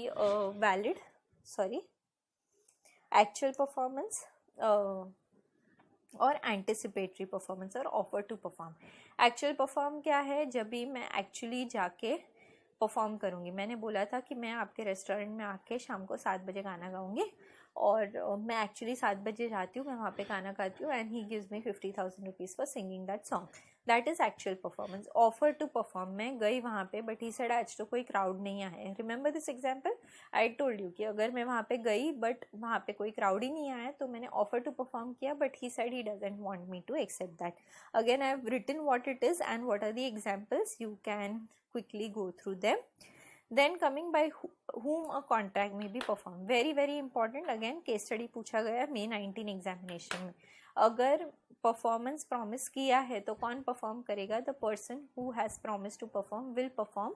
और इफ़ ही हैज़ सेड कि एजेंट परफॉर्म करेगा या एम्प्लॉय परफॉर्म करेगा तो वो करेगा. अगर मेरा कॉन्ट्रैक्ट है, मैंने स्टीव जॉब्स के साथ कॉन्ट्रैक्ट किया तो स्टीव जॉब्स थोड़ी एक्चुअली खुद करने वाला है. सम ऑफ हिज एम्प्लॉय और agent is going to do the transaction with me. So in that case a promiser is supposed to perform. अगर it is a promise to do something which involves use of my skill. If I say I'm going to paint, I'm going to sing, I'm going to act in your film, I'm going to dance, these involve use of my personal skill. And when it is a scenario where I have to use my personal skill, then only the promiser has to perform and no other person can perform. But if it does not involve using of personal skill and agar मैं टपक गई, then my deceased will my legal representative will also have to be performing that part of the contract which I have promised. तो अगर personal skill use करना है for performance of contract, then only the promisor can perform. But if I don't have to use legal skills, then if I die, then my legal representatives will be suppose to perform. तो मैंने बोला 100 bales of cotton दूंगी for 1 lakh रुपये. अभी 100 bell cotton देने में मेरा कोई पर्सनल स्किल यूज करने की जरूरत नहीं है. तो उसके लिए अगर मैं टपक गई तो फिर मेरे जो भी लीगल रिप्रेजेंटेटिव्स है वो 100 बेल्स ऑफ कॉटन दे देंगे. So they will have to perform. तो agent can also perform legal representative if it does not involve the use of skill. A third person can perform. तो अगर मेरे को कुछ पेमेंट करने का था और मैंने नहीं किया, आपको पता चला अच्छा मैम को पे करने का था, नहीं किया उन्होंने, तो आपने जाके मेरे बिहाफ पे कर दिया, then third person has made the performance of the contract. And joint promisor. Again joint promisor बहुत इंपॉर्टेंट है कि हमने 3 जन ने डिसाइड किया था कि अगर ये कुछ नहीं करेगा तो हम उसके बिहाफ पे कर देंगे. तो हम लोग तीनों ने बोला था कि हम लोग आपको 10,000 रुपीज़ दे के, मैंने आपको कार का एग्जांपल दिया था, 2 फ्रेंड ने बोला 20,000 ईच देंगे और 40,000 में आपको दे देंगे. तो अभी जॉइंट प्रॉमिसर होगा तो तभी जॉइंट प्रॉमिसर में दोनों जॉइंट प्रॉमिसर रिस्पॉन्सिबल होंगे to make the payment to me. But I, being the person who is going to take the money, I say that I want to take only from Mr. A. I don't want to take from Mr. B. In that case, only Mr. A will pay, but A can recover the money from B. So, joint promisor can recover the amount from the other promisors who are not called forward for performance. Then आया succession and assignment. Difference क्या है? एक ही difference है, पूछा नहीं है कभी भी. सक्सेशन में राइट्स और लायबिलिटीज़ दोनों जाता है, मतलब अगर कोई टपक गया उसका सक्सेशन हो रहा है तो मुझे उसका सब कुछ लेना पड़ेगा. असाइनमेंट में सिर्फ बेनिफिट जाएगा, लायबिलिटी नहीं जाएगा. Then effect refusal to accept offer और परफॉर्मेंस और refusal to of the party to perform. अगर मैंने परफॉर्मेंस दिया ही नहीं है तो what ever loss has been incurred that I will have to bear. If I have offered performance and you have not taken the offer, then I can terminate the contract और indicate by words that I refuse to make the performance. Liability of joint promisor, इसको अभी पूछा गया है as case study type of question in your May 18 examination and RTP of November 19. तो section number 42, promise made by joint promisor. Joint promisors ने किया है, all have to fulfil the promise. मैंने बोला ए और बी दोनों फुलफिल करेंगे. अभी एग्जाम्पल देती हूँ ABC. So under each there is an example, you can select example of your choice. Now section 43 says one joint promisor compare to pay. मैंने बोला कि मुझे एक जन पे कर दो, ए ने मुझे पे किया तो बी और सी को ए को पे करना पड़ेगा वापस. Correct. So he is entitled to receive contribution from the other joint promisors. ऐसा नहीं है कि मैंने ए को बोला तो अभी बी और सी को फ्री में कार मिलेगा. Section 44, release of one joint promiser from his obligation. मैंने रिलीज कर दिया. आई सेड मुझे बी के साथ इंटरेक्ट नहीं करना है because I don't like talking to him. So A you will give me the money. Then in that case B will have to pay A. B is not relieved from his responsibility of payment. Joint promisor severely liable and if they are dead. तो अगर ए B सी है, सी मर गया तो C का legal representative will be liable. A मर गया तो ए का legal representative B and C will be, C का legal representative will be liable. A B C तीनों टपक गए तो तीनों के legal representatives will be liable to fulfil the promise. That is how the joint promise works. Now time and place for performance. ये भी पूछा नहीं गया, इस पे कोई practical case study type of question नहीं है. जहाँ पे डिस्कस किया है कि यहाँ पे आपको परफॉर्म करना है. मैं आपके रेस्टोरेंट में आके 7 बजे यहाँ पे अंधेरी लोखंड वाला में करूँगी तो वहाँ पे जाके मुझे परफॉर्म करना है. तो टाइम एंड प्लेस फिक्स्ड है तो वो टाइम और प्लेस पे जाना है. अगर टाइम और प्लेस फिक्स नहीं है, अगर मुझे पूछना पड़ेगा, एप्लीकेशन करना पड़ेगा, then the place where the promisee tells me I have to perform और at a reasonable place during business hours have to go. So that is what time and place of performance is all about. Performance of reciprocal promises, मतलब मैंने बोला कि मैं तुमको car दूंगा, तुम मुझे 5 लाख रुपीज़ दोगे. अगर मैंने कार नहीं दिया तो तुम मुझे 5 लाख रुपीज़ नहीं दोगे. तो अगर वो लिंक्ड है तो जब तक कंडीशन प्रेसिडेंट या जो पहले का प्रॉमिस है वो नहीं फुलफिल होता है तो सेकंड वाला प्रॉमिस नहीं कर सकता है. सो अगर उसने बोला है कि अच्छा मैंने 2 लाख रुपीज़ आपको दे दिया, आपने मुझे कार नहीं दिया, then you are at fault and you will be liable to pay the damages. So where one party has performed and the other party has not performed, then he is done the breach of contract and he will be liable for damages. Then agreement to do impossible act. अगर कुछ impossible act के लिए agreement enter किया है कि चलो हम जाके ऊपर से स्टार्स तोड़ के लेके आएंगे, then it is an agreement which is void in the first place. There are 2 types of impossibility of performance. Again, very important is subsequent impossibility and initial impossibility. Initial impossibility मतलब पहले से ही agreement void है, पहले से ही पता था ये नहीं कर सकते. मैं चांद पे जाके तुम्हारे लिए रेस्टोरेंट बनाऊंगा, मुझे पता ही है कि इनिशियल इम्पॉसिबिलिटी है, सब पागलपन है, होने ही नहीं वाला है. That is initial impossibility. Supervening impossibility, मैंने बोला मैं आपके रेस्टोरेंट में आके I will sing eight 7 in the evening. While coming to your restaurant I met with an accident, I died. This is subsequent impossibility. मतलब अग्री किया था, भी वैलिड था, बाद में वो इम्पॉसिबल टू परफॉर्म हो गया. सो that is initial impossibility. Subsequent impossibility, subsequent impossibility के ऊपर केस स्टडीज पूछे गए हैं. सो that is very very important. So I hope you understand. Impossible होता है तो वॉइड ही होता है. इम्पॉसिबल कभी हुआ है is important to know whether it's initial impossibility या subsequent impossibility. Now appropriation of payments, इसके ऊपर भी क्वेश्चन पूछा गया है. Very very simple, you can answer this question. क्या होता है अप्रोप्रिएशन ऑफ पेमेंट्स? कि अगर मैंने आपको ऐसे चार्ट बना के दिया था कि 15 इन्वॉइसेस पे करने थे मुझे एंड मैंने एक लमसम अमाउंट पे कर दिया है, तो वो कौन से इन्वॉइस के सामने मैंने पे किया है? अगर मैं बताती हूँ कि मैंने I am paying it towards invoice number 1, 2 and 3, then you will appropriate it towards invoice number 1, 2 and 3. That is what is in section 59.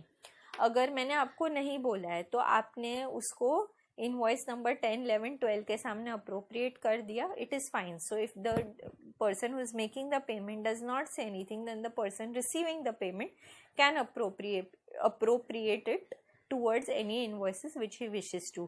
अगर दोनों ने कुछ नहीं किया है और फ्यूचर में करना पड़ा तो जो इनवॉइस इन ऑर्डर है तो 1, 2, 3 पहले क्रिएट हुआ था तो वो ऑर्डर में वो अप्रोप्रिएट होगा. Again very very simple and case study question आएगा तो आप उसको आंसर कर सकते हो. Appropriation when you're making payment towards a lot of invoices, lump sum payment you're making, तो अप्रोप्रिएट कैसे करना है? अगर मैं बोलूँगी ऐसे करना है तो वैसे करो, नहीं बोला तो तुम तुम्हारे हिसाब से करो. सिंपल लैंग्वेज में बता रही हूँ. मैंने बोला कि ऐसे करो तो तुमने वैसे किया, सामने वाले को नहीं बोला तो उसने उसके हिसाब से कर दिया. हम लोग दोनों ने डिसाइड कुछ भी नहीं किया है, तो जो फर्स्ट इनवॉइस रेज किया है वो ऑर्डर में हम उसको अप्रोप्रिएट करेंगे. That is what is appropriation of payments. Now contracts which need not be perform with the consent of both. मतलब कॉन्ट्रैक्ट एंटर हुआ है बट दोनों ने डिसाइड किया कि ये एंटर किया हुआ कॉन्ट्रैक्ट नहीं परफॉर्म करना है. What are these contracts? 3 things are involved: novation, rescission and alteration. Novation में क्या करेंगे हम? जो ओल्ड कॉन्ट्रैक्ट है वो कैंसिल करके we will enter into new contract. That is novation. New contract enter किया तो ओल्ड कॉन्ट्रैक्ट हम नहीं परफॉर्म करेंगे, न्यू कॉन्ट्रैक्ट हम परफॉर्म करेंगे. That is called as novation. Rescission. Recession में क्या करेंगे कि हमने डिसाइड किया कि जो ओल्ड कॉन्ट्रैक्ट था वो कैंसिल हो गया बट उसकी जगह पे कोई न्यू कॉन्ट्रैक्ट नहीं आएगा. तो old contract has already been cancelled but there is no new contract to replace it. That is recession. Recession में सेक्शन 66 बोलता है, वेरी इंपॉर्टेंट, अगर आपने कॉन्ट्रैक्ट एंड कर दिया है तो communication of recession contract is very very important and it is mandatory to communicate the rescission of contract, otherwise it will not be considered to be rescission. Third is alteration. Alteration मतलब क्या? मैंने change किया contract, तो दोनों party ने मिलके change किया, तो same contract same parties change कर सकती है या नया कॉन्ट्रैक्ट भी हो सकता है एंटर. तो नोवेशन और ऑल्ट्रेशन के बीच में एकदम थिन लाइन ऑफ डिफरेंस है. नोवेशन में नया कॉन्ट्रैक्ट आता ही है, नोवेशन न्यू कॉन्ट्रैक्ट. ऑल्ट्रेशन में एग्जिस्टिंग कॉन्ट्रैक्ट को मैंने चेंज किया है, न्यू कॉन्ट्रैक्ट आ भी सकता है नहीं भी आ सकता है. Novation will be between the same parties. Alteration may be between the same parties or it may be between new parties also. Okay so that is the difference. अभी अगर परफॉर्मेंस कुछ कैंसिल हो गया but I have received any benefit under that contract then I am suppose to pay back that amount to the person from whom I have received the benefit. And the last part of it is discharge of contract. कभी discharge हो गया contract हम बोलेंगे. एक है performance, मैंने तुझे 2 लाख दिया, तूने मुझे कार दे दिया, कॉन्ट्रैक्ट दोनों ने परफॉर्म किया, परफॉर्मेंस हुआ, contract has been discharge. Mutual agreement, हम लोग दोनों ने डिसाइड किया कि अच्छा ये अग्रीमेंट रेसिशन करने का है तो मुझे नहीं करने का. सो म्यूचुअल अग्रीमेंट से हम लोग ने कुछ भी डिसाइड किया एंड दैट म्यूचुअल अग्रीमेंट से we have discharge the contract. By impossibility of performance, तुमने मेरे साथ अग्रीमेंट किया था लेकिन मैं टपक गई तो अभी तुम क्या करेगा, कुछ नहीं कर सकते, इम्पॉसिबल हो गया performance, so the contract has been discharge. Lapse of time, मैंने बोला था ये 2 महीने में होना चाहिए, तुम 6 महीने के बाद आए तो लैप्स ऑफ टाइम हो गया, discharge of contract has been done. Operation of law, Bitcoin में डील करने वाले थे, अग्रीमेंट हुआ था, बिटकॉइन गवर्नमेंट ने बैन कर दिया है तो अभी कुछ नहीं हो सकता, ऑपरेशन ऑफ लॉ से डिस्चार्ज हो गया है. And by breach of contract, तुमने कुछ किया ही नहीं, तुम मेरा पैसा लेके गुल हो गए, discharge of contract, I will sue you for damages. So by performance of contract, by mutual agreement, by lapse of time, by discharge of contract, breach of law and impossibility of performance. Now breach of contract. breach of contract में क्या है कि तुमने मुझे promise किया था you will do something but you didn't do your promise or you didn't fulfill your promise and hence there is a breach of contract. breach of contract can be 2 types, actual breach of contract and anticipatory breach of contract. actual breach of contract में क्या होता है कि जो day पे performance करना था वो डे पे तुम आए ही नहीं और तुमने परफॉर्मेंस नहीं किया. तुमने मुझे बोला था मैं तुमको 26 तारीख को आके 10 किलो राइस दूंगा, यू डिडंट कम ऑन 26 तारीख, actual breach of contract. that is actual breach of contract. Anticipatory breach of contract, you are supposed to come on 5th of December, पर मुझे सुनने में आया तुम्हारा शॉप बंद हो गया है, that is anticipatory. future date पे you have to perform but I have a feeling or you have communicated that you may not be able to perform your part of the contract, that is called anticipatory breach of contract. actual breach of contract अगर होता है तो मेरे पास 2 options है as a person who is affected, is I can sue you for damages for the actual breach of contract. If there is anticipatory breach of contract, either I can terminate the agreement which I have entered into. I tell you, you don't come on 5th December when you are coming, you don't come. And in the second option is कि मैं wait करूँ till 5th of December and then I sue you for damages because damages तो होने वाला है. Now what kind of damages can I recover from you? So अगर मैंने बोला है तुमको कि अच्छा you give me the rice on 26th of November, you give me the rice for 100 rupees and I want to sell it. So you don't come on the 26th of November but I have to sell the rice. तो मुझे वो 120 rupees में लेना पड़ा, तो मुझे 1000 रुपये के जगह पे 1200 रुपये देना पड़ा, तो 200 rupees is the loss which I can recover from you. Correct. Now this is example 1. Example number 2, मैंने तुमको बोला 100 रुपये का राइस है, 10 kgs मुझे चाहिए. अगर तुम नहीं आए ना तो मुझे on 26 November morning you are suppose to give me and 26 evening I have to give it to someone for 200 rupees. So please ensure I get it. I have communicated what is the further use of this. So in this case I can recover 100 rupees into 10 from you because I can recover also the remote loss or the loss of opportunity to earn profit because I had communicated to you that what I am going to do if you give the rice to me. Okay, so one is you can recover only the loss, you cannot recover the opportunity to earn profit if it is not been communicated, but if it has been communicated then you can recover the loss of profit as well. Again that has been asked in case study type of question. I think वो आगे भी हम करेंगे. ये रहा general loss and special loss, यही है. इसके ऊपर केस स्टडी पूछा गया है RTP November 20 which is your exam and case study in May 18 examination पूछा गया है. So this is very very important कि आप कितना लॉस रिकवर कर सकते हो. अगर आपने कम्युनिकेट किया है कि आप अगर 26 को देके जाओगे तो मैं ये 200 रुपीज़ के लिए बेचूंगा and I am going to earn 100 rupee profit, then in that case you can recover that loss of profit also. But if you have not communicated, then because he is not delivered, you will have to buy from open market at the last moment, which will be at a higher price, and that differential amount you can recover. इसके ऊपर case study आएगा आपके exam में, please be very very clear about what it is.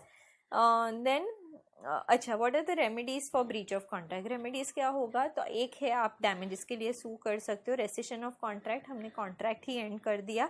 Suit for specific performance, मैंने specific performance समझाया था आपको कि मैं कोर्ट को बोलूँगी कि court you request that person to perform his part of the contract, तो court will give you an order to perform your part of contract, that is called as specific performance of contract. Suit for injunction where the court restricts you from doing something, court ने बोला तुम अभी ये नहीं कर सकते हो, court is putting a restriction on you from doing something. ये दोनों ऑपोजिट है. स्पेसिफिक में कोर्ट बोलेगा तुमको ये करना है, उसके लिए ऑर्डर देता है. इंजंक्शन में कोर्ट ऑर्डर देता है कि ये आपको नहीं करना है, that is injunction. Okay. Rescission आपको पता है, हमने पढ़ा है. डैमेजेस तो सबसे कॉमन चीज़ है, टू रिकवर इज डैमेजेस, अगर कुछ भी हो गया तो डैमेजेस करोगे recover. And suit for quantum merit, इसमें मैंने आपको एग्जांपल दिया था. मेरे घर में 5 रूम है, मैंने पेंटर को बुलाया था, पेंटर ने 2 रूम किया और उसने 3 रूम नहीं किया. He will get money for what ever he is done. So law says if you have done some part of the contract you will be paid for that part of the contract and not for the part which you have not done. So that is quantum meruit, जहाँ पे if you've done a part you will be paid for it or you will be compensated for that part of the contract. So what are the remedies available to you? One is for damages, which is the most common thing. Then is rescission of the contract, you both decide to end the contract. Otherwise you go to the court of law, you tell him, make him do this act, specific performance, or stop him from doing this act, injunction. And last is quantum merit, where you tell him that okay, I have painted 2 rooms instead of 5 rooms.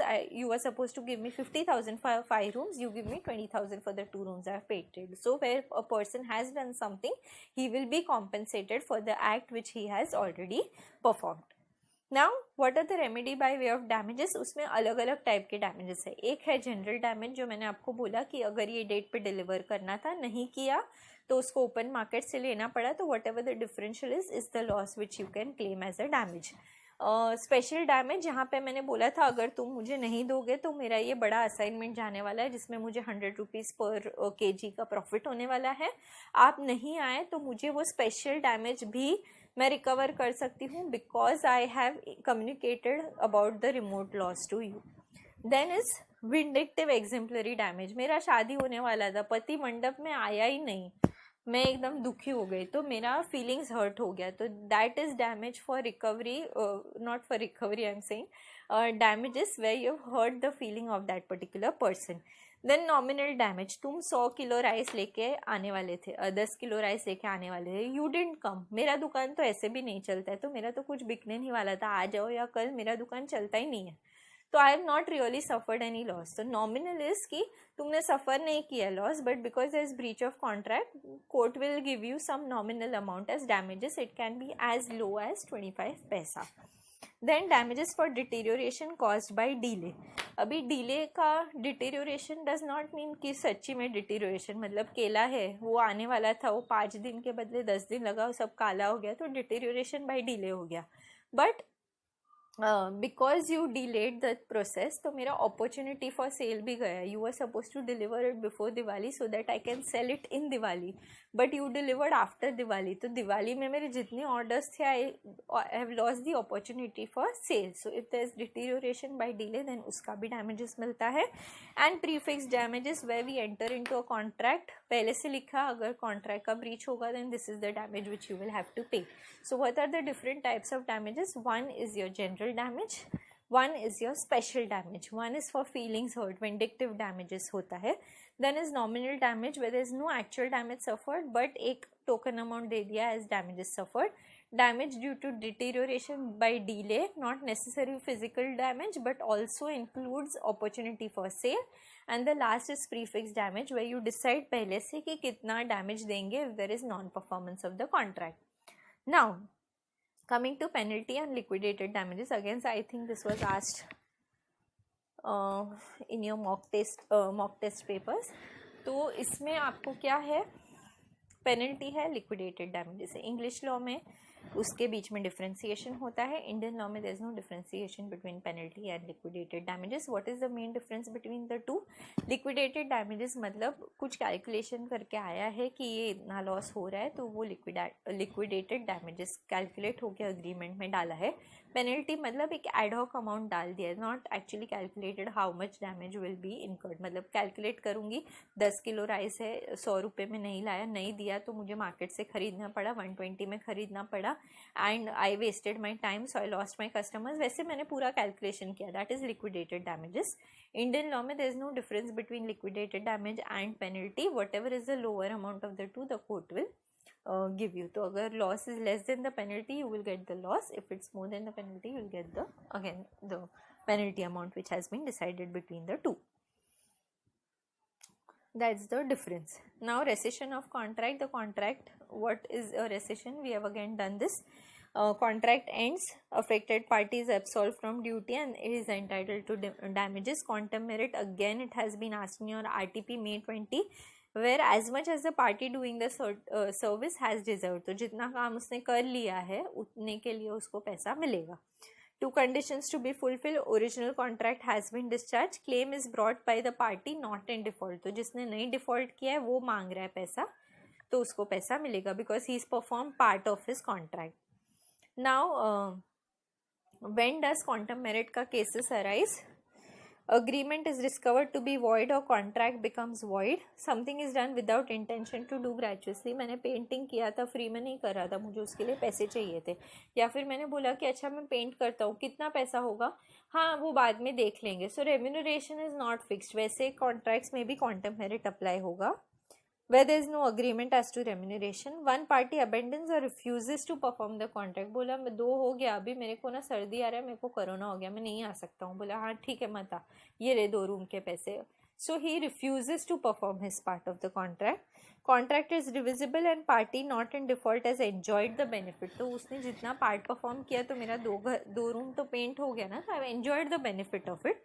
An indivisible contract for a lump sum completely performed but badly by the person who was supposed to perform. 5 room paint किया but इतना बेकार painting किया है उसने कि मुझे वापस करना ही पड़ेगा, तो एक लमसम अमाउंट फिक्स करके मैं उसको दे दूंगी for what ever work he is done in my house.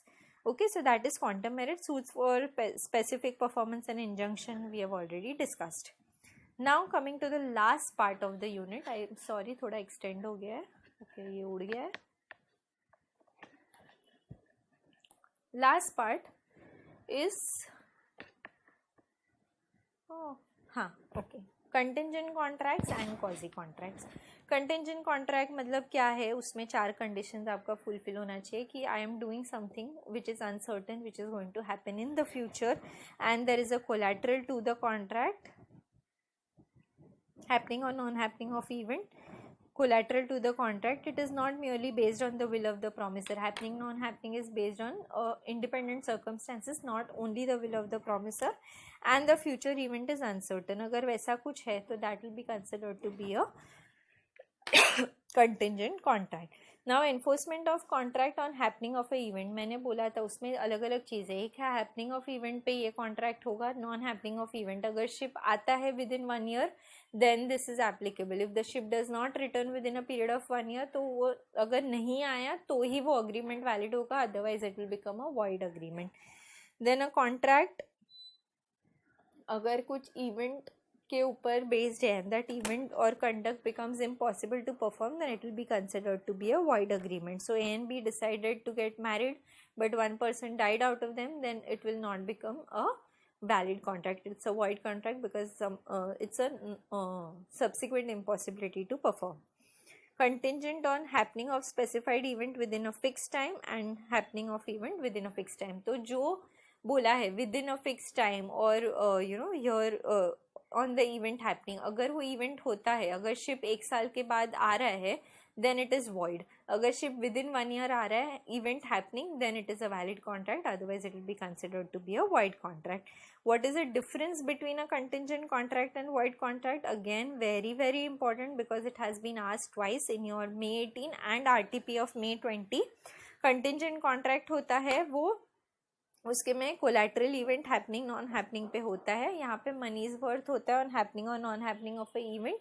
Contingent जो होता है वो वैलिड होता है, it can be later on turn void if not fulfil the conditions.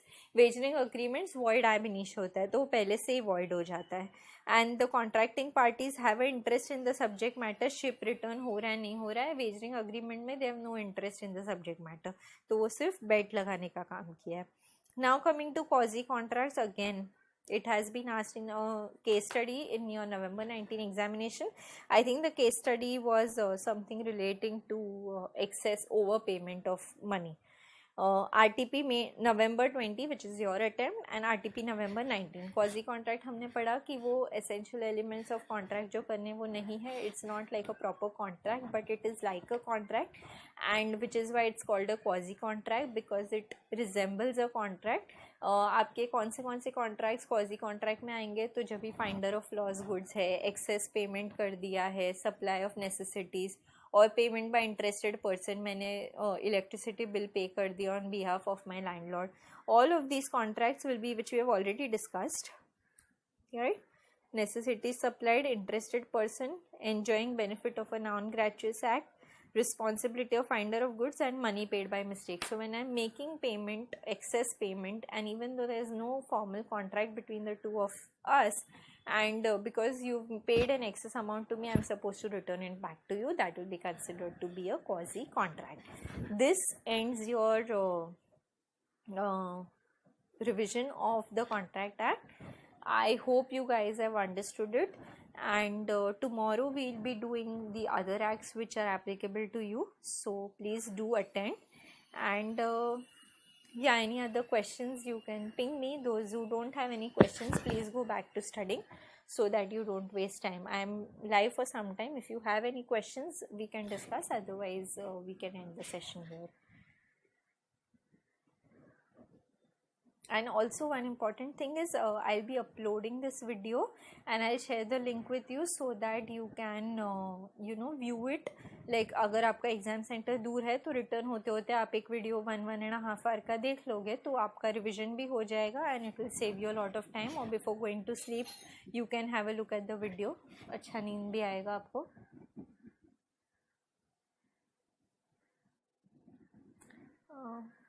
Yeah, so any other questions, drop in SMS or WhatsApp or whatever and I'll reply back to you. Okay, see you tomorrow. Happy studying, get back to studying. Okay, yeah, revise everything we did today and tomorrow we start again with the other acts. Bye, have a good evening.